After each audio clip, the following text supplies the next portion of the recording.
Dans cet épisode, je vais vous parler de la cuisine chinoise que je préfère. Voilà.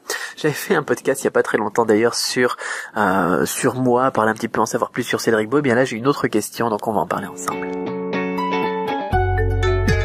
Je réponds à vos questions en vous présentant la Chine et le chinois tels que je les vois et tels que je les vis. Bienvenue dans la Chine, le chinois, comment c'est vraiment.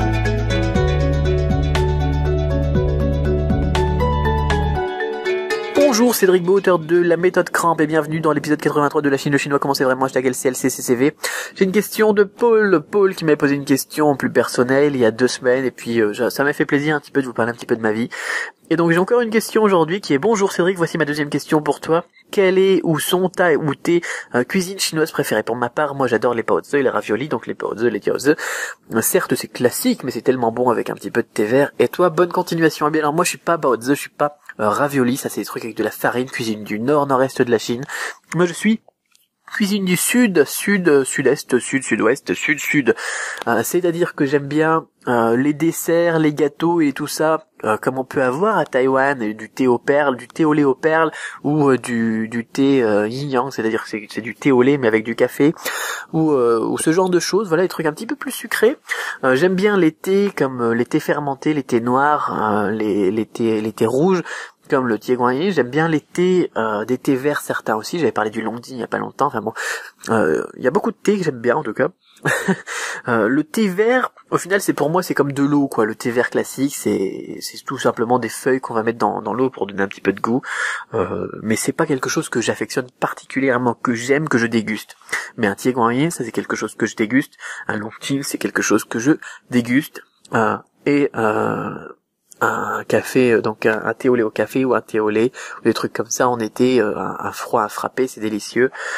Ça j'aime bien au niveau des boissons. Au niveau de la cuisine, donc on revient sur la cuisine, moi j'aime bien donc plus ce qui est à base de riz, plus des plats, mais pas du tout ce qui est à base de nouilles, de raviolis, de baozi. Enfin les baozi j'aime bien quand même, hein, mais bon, on me demande ce que je préfère, hein, c'est pas que j'aime pas, hein.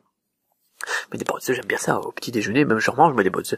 Mais donc ça c'est plus de la cuisine du nord avec la farine. Donc nous dans le sud on est plus avec du riz, et j'adore ce qui est épicé. Donc on va prendre de la cuisine du Sichuan, de la cuisine du Guizhou par exemple, la cuisine de Canton un petit peu, sauf quand c'est un petit peu aigre. Hein, j'aime pas trop la cuisine de Shanghai de ce côté-là.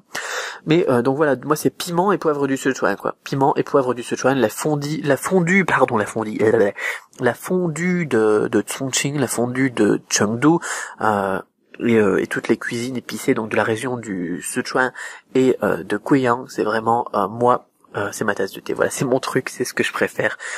Quand ça pique, quand c'est épicé, quand ça chatouille la langue et tout ça, les épices. J'adore les épices. Voilà. Donc, je pense que ça répondra à ta question et tu vois bien de quoi je parle. Je peux te dire, moi là, j'ai des piments, j'en ai partout, quoi. Après, là, je viens de quitter la France et on a donné des piments, mais des piments barbecue, du piment séché, du piment haché, du piment, on a des piments partout et c'était un truc de malade rien que pour expliquer à quoi sert chaque piment. Parce qu'on en a pour tout, vraiment, on en met partout, et c'est très bon le piment d'ailleurs, hein, contre la migraine, contre le rhume, c'est plein de vitamine C, enfin bon, il y a plein de choses qui sont bonnes avec le piment. Les gens vont dire oui, tu vas te faire des trous dans l'estomac, n'importe quoi, ils connaissent rien du tout. Non, le piment voilà, le piment c'est la vie. Allez. Si vous avez une question, posez-la sur du-chino.com/question. Je me ferai un plaisir d'y répondre dans une prochaine question, dans un prochain podcast.